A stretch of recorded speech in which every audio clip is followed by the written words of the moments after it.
I'm Sheila. I'm a compulsive overeater, and I weigh and measure 3 meals a day off the Cambridge Gray Sheet.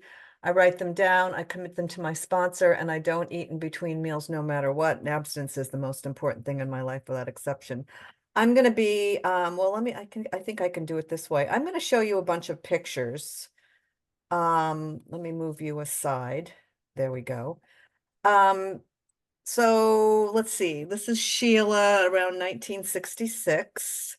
I'm 65 years old, so I was a little tyke, little chunkster from a young age. This is me in 1974, still a little chunkster. This is me in 1980. That gentleman is a friend of my dad's. We were visiting in New Jersey.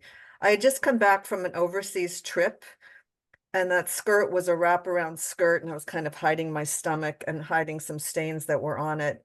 It was a 6-month trip, and things were not fitting me too well, but that was a wraparound, so it still fit me by the time I got home.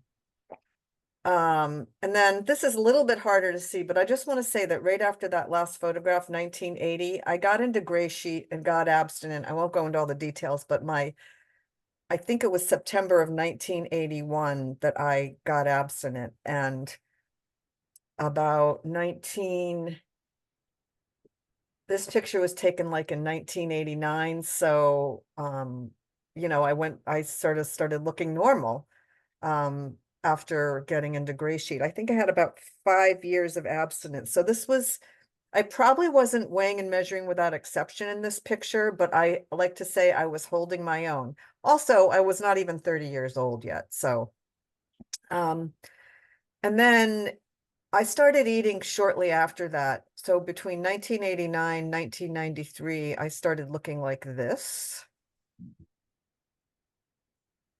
And then I got some control back, not on Gray Sheet, On meeting, it's the just wine. just got some control back, went on a diet, was probably doing Gray Sheet with exception. Started looking good again, 2001, 2002. Then I picked up again. And in 2003, I was back to this, that was a really big weight for me. I think those were size 16 pants. That was right around the same time. Then in 2005, between 2003 and 2005, I moved from the West Coast back to the East Coast where I'm from. And I went to FA and I got really thin and I got married. And this is a picture that was taken at a reception that my mother had for us. So I went from looking like what you just saw to looking like this. So that was like 2005. And then I got divorced. And around 2012, which was 7 years later, I looked like this again. So I could probably end this qualification right now because I think you all pretty much know my story. I will stop sharing and say that I'm very, very grateful to be here. I'm happy to say that as of June 14th of 2014, I have found my way back to the Gray Sheet. It's been a little bit over a decade, which is a huge amount of time for me, and it's been squeaky clean. And I really mean that when I say it, it's squeaky clean. I spent so much time messing around with the food. Both in my early years, I was fat when I was little. And then, in 1980, I met somebody who was in Gray Sheet and I gave it a whirl and it really worked for me. And then what typically happens, I feel, and I've seen it, is that people get a life and they go out because they have a life. It certainly happened to me. Um, I actually, in my first 5 years of abstinence, I actually went back to I got out of college. I was able to do that. I barely got out of college. And I am not kidding you. I became a certified public accountant like in 5 years, which was, if you'd ever told me that I could take an exam like that, I wouldn't have believed you. So I'm not saying that to brag. I'm saying that because if you get abstinent and you put your mind to something, you can do it. So, um, as I said, I was abstinent for several years. I got a life. I went back out and I tried to do everything that I could to avoid coming back to the gray sheet. And that basically was just doing the gray sheet any way I thought I could do it, without weighing and measuring, without exception, without drinking, I wanted to drink alcohol. I wanted to have my wine. Um, I wanted to socialize. I wanted to be with people. And I had this fear of missing out, which they called FOMA. And I had that for a long time. And in those 25 years, I'll tell you that I had 9 homes, 6 jobs, a cross-country move, a marriage, and a divorce. I did all of that in 25 years. So I was just spinning my wheels, trying to figure out how to not eat. And every time I failed, I would either change a job or change a living situation. And in the final case, moved back to my East Coast home, which, I moved back. I always say, like, I went to live in California. I ate, how did I say this? I moved out to California thin. I lived in San Francisco for a little while, abstinently. I picked up the food. I ate my way to Santa Barbara. I got thin in Santa Barbara. I ate my way out of Santa Barbara. I ate my way to Connecticut. I got skinny again. I ate my way out of a marriage and into New York City, where I hit bottom again, like I said, 10 years ago. So what was it like? Compulsive overeating is really boring. I get up in the morning, when I was eating compulsively, I got up every morning. It was the same drill over and over again. I'm going to stop. I'm going to stop. I'm going to stop. I'm going to stop. And I would either start the day by, I basically want to speak to that, what I know now is a quarter century of my life between the ages of about 30 and 55, where I had a head full of program and a whole bunch of other stuff going on that was never very productive. And in that quarter century, I got up every day saying, I'm going to be on the gray sheet today.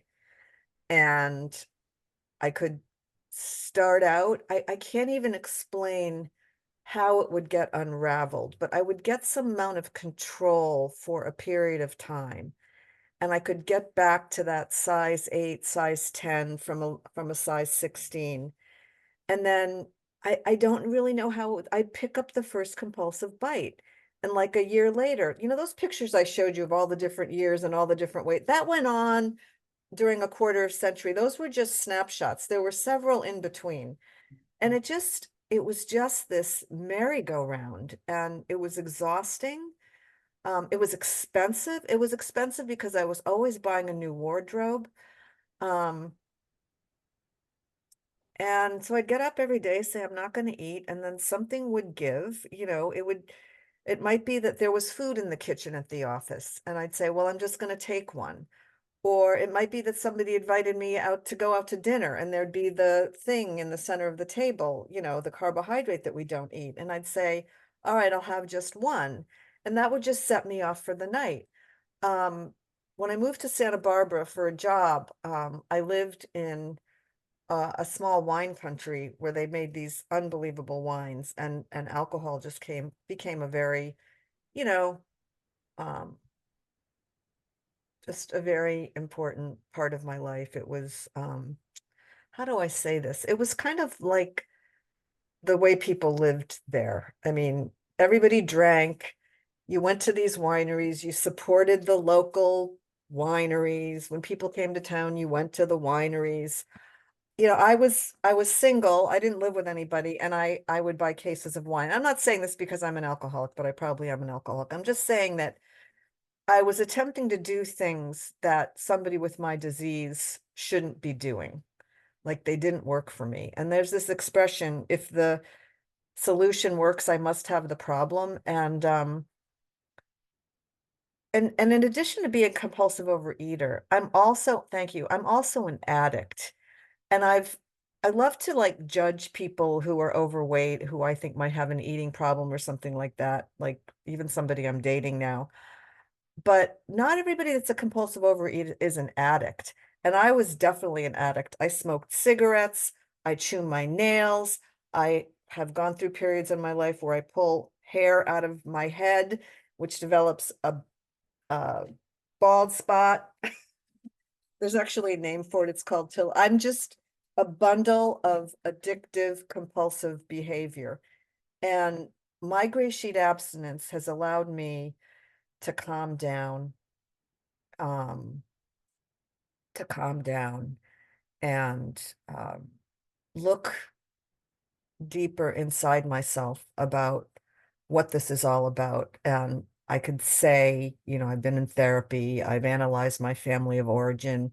I'm sure it's similar to a lot of the stories that you guys have. I don't think my parents were alcoholics. My mother was a compulsive overeater. My brother and sister and I all have food issues, but they manage theirs in different ways. But I can tell you that even if you manage and control your food and stay at a normal weight, your head is crazy because I have experienced that. I couldn't make good choices. The most important thing I want to say about that quarter century is that I was basically in my childbearing years and my marriage years and all that stuff. And I didn't do any of that. I built no social safety network. I was an unstable person. And I was always not only looking for a solution to the food, but looking for a place. I wanted that feeling of early gray sheet, but it's just that I went all over the country looking for it and I never found it. And so I wasted a lot of my youth trying to figure this disease out. And I'm really glad that I got back at age 55 because I just retired a few years ago and I am bound and determined to make this part of my life the quality that I want it to be. And I'm going to be able to do that. Um, as long as I weigh and measure my food. The other thing I do differently now is that I do service, and that means that early on in my abstinence, 2014, I got on the roundup committee. Somebody asked me to join. I did that for a few years, and then when Gary left New York, he asked me to take over the treasury, and I did that. And it just keeps me locked in. And I'm gonna tell this short story about service. I went um to a music class seminar thing in Italy a couple summers ago, and I was miserable hot the first day I got there. I realized that getting the grocery store, I had not looked at this carefully enough, and to top it off, I got COVID, and the rules in Italy were much stricter than here, and I ended up being trapped in a hotel room, and the owner of the hotel didn't want anybody to know that I was sick. The program that I had signed up for and paid money for, they wanted nothing to do with me. I was calling people in Europe trying to get help. I was able to stay abstinent. It was really hard. And one morning I said, I'm going to call my sponsor. I'm just going to tell her I can't do it. I want to give up my abstinence. I'll come home and start again. I was that close because I couldn't leave the building and I had to find people to bring me food. And it was hot. It was so hot and there was no air conditioning. I was so miserable. And I said, I'm going to call my sponsor. I can't do this. Is a no matter what, but I'm not going to make it through. And I realized that I was treasurer of New York Intergroup and that it was going to be harder for me to find somebody to replace me in that role than it was going to be to stay abstinent. And I didn't want to come back and have to You have 1 minute. dealing with intergroups. I didn't want to deal with it. So I figured out a way to stay abstinent and I came home abstinent. I decided that, I flew home with COVID and somebody in Gray Sheet said, look, you're not going to be the first person that ever flew on a plane with COVID and you won't be the last. So I was like, it was the longest trip and I stayed abstinent, but it was really rough with the fever and oh my gosh. Anyway, that's just a pitch for service. It does keep you locked in to the program. It really, really does. And anyway, I'm just eternally grateful for this program. Like I said, I think my pictures say it all. Once I start, I cannot stop. And I might be able to stop a year later and lose the weight again, but frankly, I don't have another one in me. And that's why I came crawling back. So thank you very much.